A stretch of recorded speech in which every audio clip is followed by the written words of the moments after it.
Shalom, jemaat yang dikasihi Tuhan. Kita bersyukur kembali bertemu pada doa pagi hari ini. Kita satukan hati, kita teduhkan hati kita, pikiran kita untuk masuk dalam hadirat Tuhan, memuji menyembah-Nya. Terima kasih ya Bapa, buat hari yang baru, di mana Engkau akan berkarya di dalam setiap kehidupan kami. Biar kami mau menyerahkan perjalanan hidup kami sepanjang hari ini ke dalam tangan, beracara di dalam kehidupan kami satu persatu, tanpa Engkau melewati kami. Terima kasih ya Bapa. Terima kasih Tuhan Yesus. Terima kasih Roh Kudus. Haleluya. Tuhan, Engkaulah pengharapan kami. Kami mau percaya hanya kepadamu. Tuhan, Engkaulah pengharapanku. Ku percaya hanya kepadamu. Yesus, Kaulah perlindunganku, Engkau yang selalu ku puji. Tuhan, Engkaulah pengharapan kami. Amin. Ku percaya hanya kepadamu. Yesus, Kaulah perlindunganku, Engkau yang selalu ku puji. Mulutku penuh pujian, amin, dengan pujian kepadamu ya Yesus Tuhan. Sepanjang hari ku beri penghormatan kepadamu ya Allahku. Inilah kerinduan kami selalu. Tuhan, Kaulah pengharapanku. Ku percaya hanya kepadamu. Yesus, Kaulah perlindunganku, Engkau yang selalu ku puji. Tuhan, Engkaulah, amin, pengharapan setiap kami. Haleluya. Percaya hanya kepadamu. Yesus, Kaulah perlindunganku, Engkau yang selalu ku puji. Mulutku penuh pujian, amin, dengan pujian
menyenangkan dan memuliakan Engkau. Hidup yang berkenan, yang mau belajar mengasihi-Mu.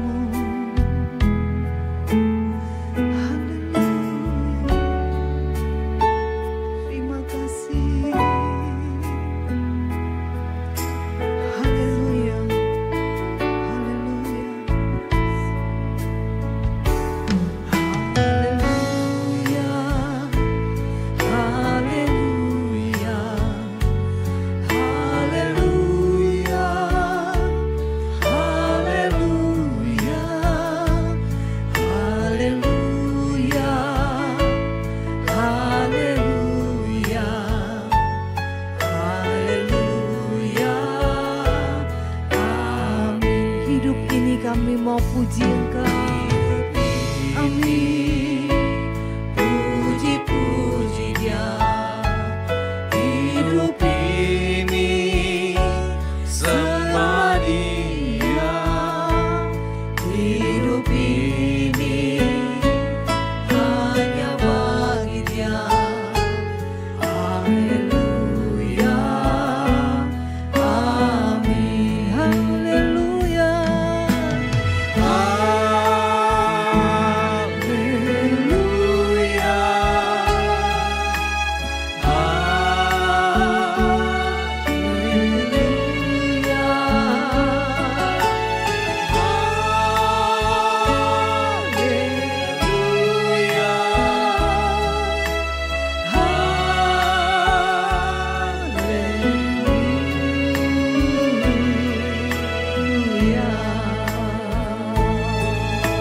Kami mau mengasihi Engkau.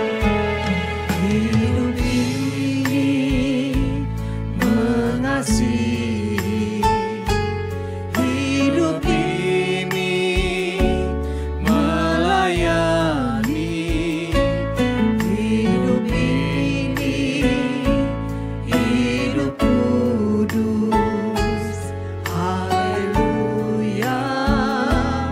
Amin. Haleluya. Haleluya.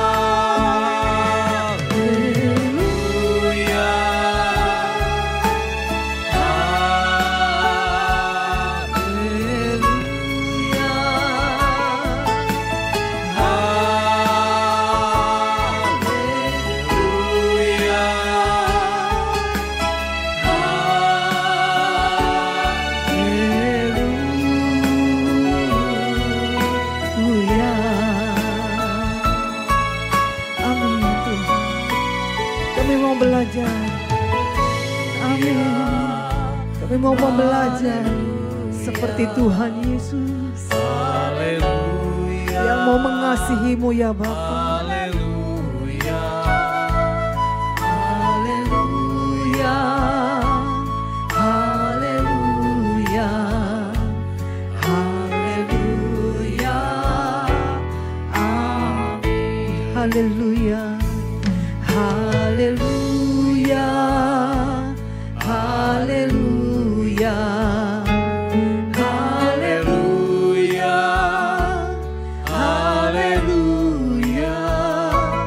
Haleluya. Haleluya. Haleluya. Amin. Hidup ini mau puji-puji Dia. Kami mau sembah Dia.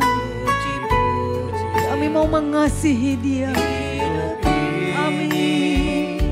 Sembah Dia. Hidup ini hanya bagi Dia. Haleluya. Amin. Haleluya. Haleluya.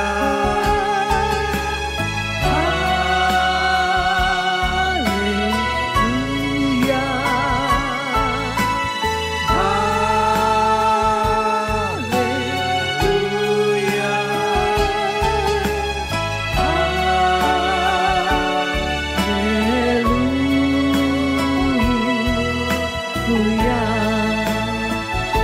hidup ini mau mengasihi Dia saja. Hidup ini mengasihi, hidup ini melayani, hidup ini hidup kudus. Haleluya, haleluya,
kembali katakan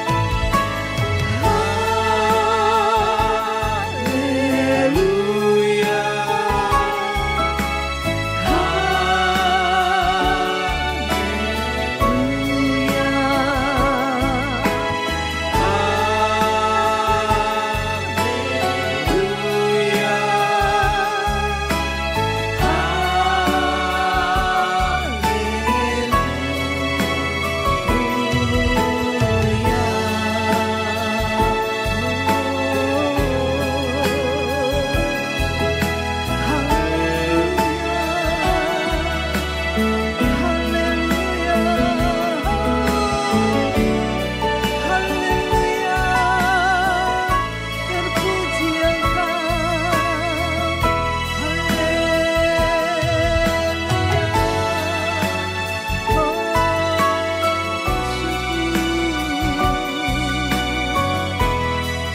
kami beruntung, sungguh kami berharga di mata-Mu. Kau mendandani kami supaya kami hidup kembali kepada Bapa, mengenal kasih karunia besar. Haleluya.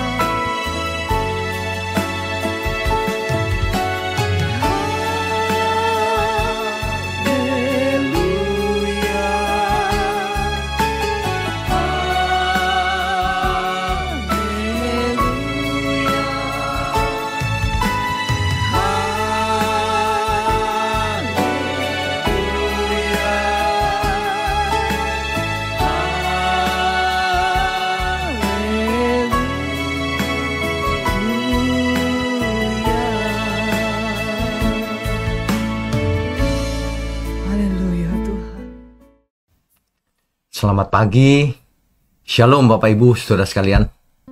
Kembali kita bangun pagi dan kita memuji-muji Tuhan.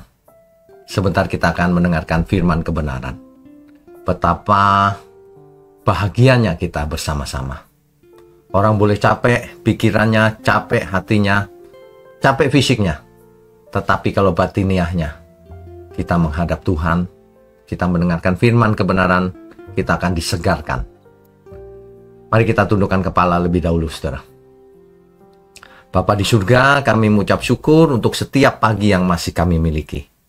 Biarlah setiap pagi menjadi awal bagi kami untuk mengawali hari-hari kami. Tuhan, bersihkan seluruh pikiran dan hati kami.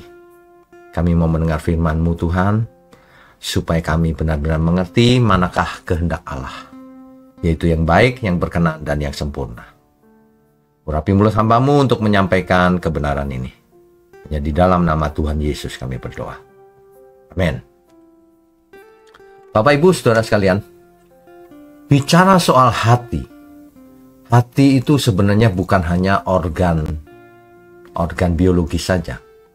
Hati di dalam Alkitab lebih bicara bukan soal organ biologis, tapi bicara soal keadaan batiniah seseorang. Makanya hati itu adalah pusat kehidupan manusia. Bukan hanya sekedar organ fisik di dalam tubuh kita, tapi pusat pengendali kemana hidup kita diarahkan. Pusat pengambil keputusan, motivasi, dan bagaimana kita berhubungan dengan Allah. Itulah hati manusia. Di dalam bahasa Ibrani dipakai kata lev. Lev ya, atau bentuk panjangnya levav. Artinya, bukan hanya otak yang berpikir, karena hati itu pusat pikiran dan pengertian juga. Jadi hati bisa dianggap sebagai pusat intelektual. Dan ini berbeda dengan pandangan umum, pusat intelektual otak katanya. Ya benar kalau organ fisiknya, tetapi hatilah yang menentukan. Bukan organ hati ya saudara ya, bukan. Hati tanda kutip. Ya. Nah, di 1 Raja-Raja pasal 3 ayat 9. Salomo minta hati yang penuh pengertian. Lev shomea, untuk memimpin umat. Salomo tidak meminta aku supaya jenius misalnya, tidak. Hati yang bijaksana.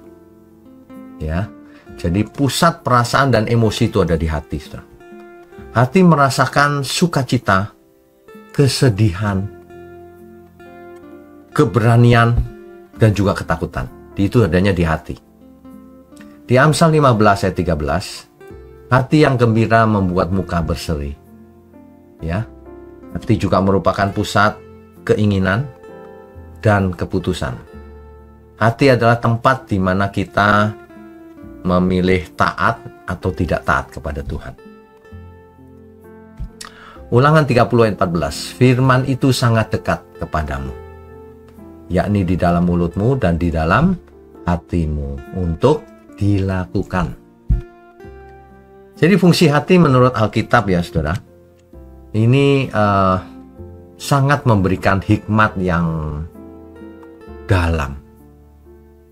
Jadi bukan hanya sekedar perasaan atau kalau otak, logika. Bukan hanya itu. Kita harus mendalami makna hati yang sebenarnya. Sebagian besar manusia hatinya licik. Makanya perbuatannya licik. Hatinya licik, maka setiap keputusan yang dia lakukan, yang dia buat, selalu hanya untuk dirinya sendiri. Bahkan dirinya sendiri ditipunya sendiri.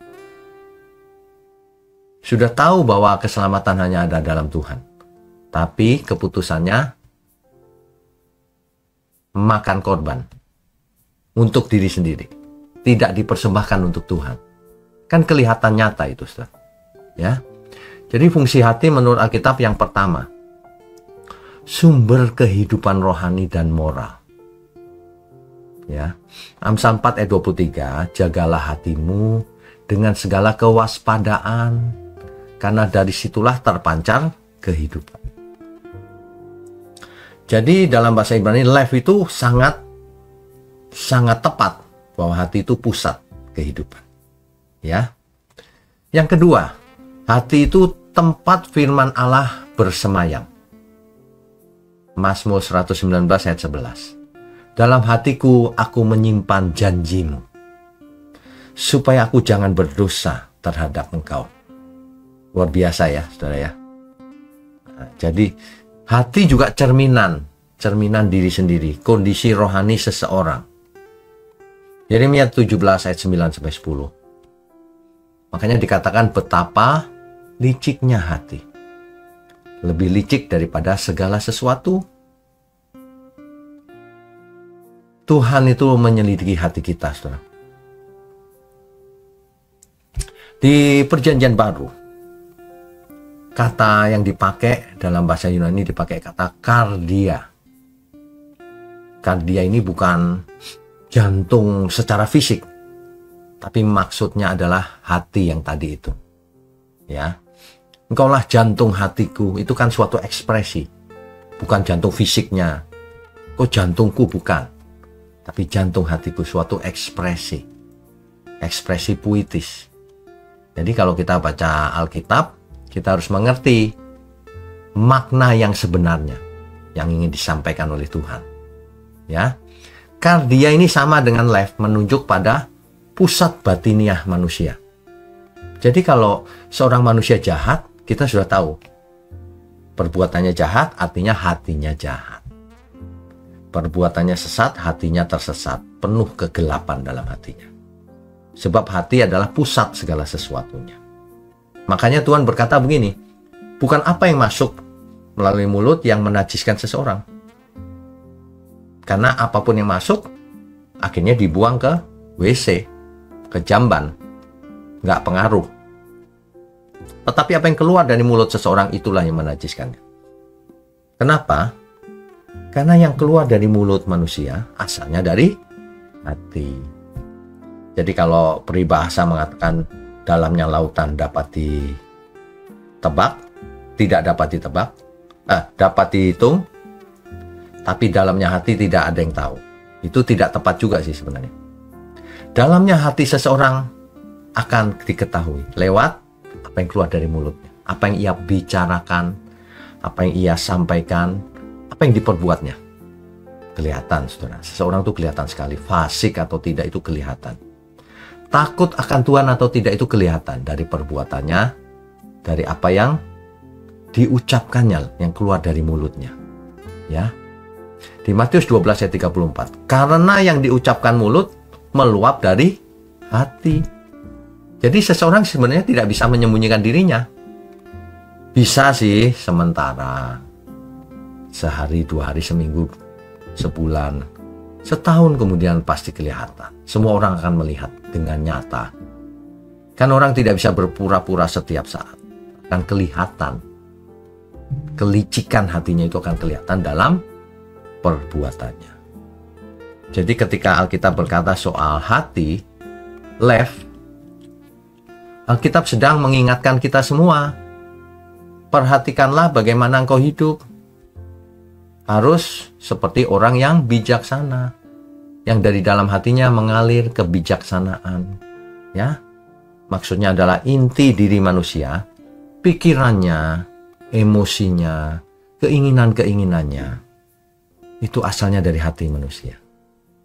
Itulah sebabnya hati manusia menentukan bagaimana manusia itu hidup. Apakah mengikuti jalan Tuhan ataukah mengikuti jalannya sendiri? Ya. Jadi jangan sampai kita semua itu tidak mengerti hal ini. Jadi kalau saudara kita bertanya pada diri sendiri, mengapa aku begini ya Tuhan? Ya pilihanmu sendiri. Kenapa hatimu licik? Kenapa engkau tidak mengasihi Tuhan, tidak mengasihi sesama? Kan kau sendiri yang menggerakkan hatimu itu. Makanya pikiran dan hati itu harus diisi dengan firman kebenaran dan lakukan. Belajarlah mengorbankan apa yang kita miliki. Jangan memiliki apapun, sebab semua milik Tuhan.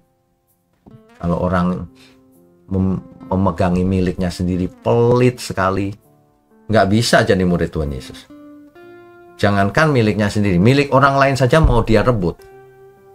Diakui sebagai miliknya. Nah, aduh saudara, betapa liciknya hati. Orang yang fasik itu ya, dia tidak merasa dirinya fasik atau jahat. Dia sudah lupa diri, buta dan tuli. Ini keadaan yang sangat berbahaya. Makanya kita semua pagi ini coba diperiksa hatinya. Kau lakukan semua ini, ku lakukan semua ini untuk siapa? Siapa yang dirugikan, siapa yang diuntungkan? Coba diperiksa, saudara. Kalau kita mengasihi Tuhan, semuanya akan kita lakukan untuk Tuhan. Amin ya. Mari kita tundukkan kepala. Bapa kami yang di surga, terima kasih. Engkau celikan mata rohani kami di pagi hari ini. Engkau ajar kami bahwa pusat segalanya adalah hati manusia. Ajarlah kami memiliki hati yang bijaksana, yang bisa membedakan manakah kehendak Allah, mana yang bukan. Terima kasih untuk GMM, Gereja Mula-Mula milik Tuhan. Biarlah Tuhan sendiri yang melindungi, memelihara, dan memimpin gerejamu ini Tuhan. Kau lindungi dari orang-orang yang jahat. Kau lindungi dari roh-roh jahat dan dari setan Tuhan. Biarlah gereja ini Tuhan pakai secara luar biasa untuk menyadarkan banyak jiwa. Terima kasih untuk para pelayan Tuhan. Terima kasih untuk hidup ini. Hidup ini adalah anugerah dari Tuhan. Hanya di dalam nama Tuhan Yesus kami berdoa dan mengucap syukur. Amin.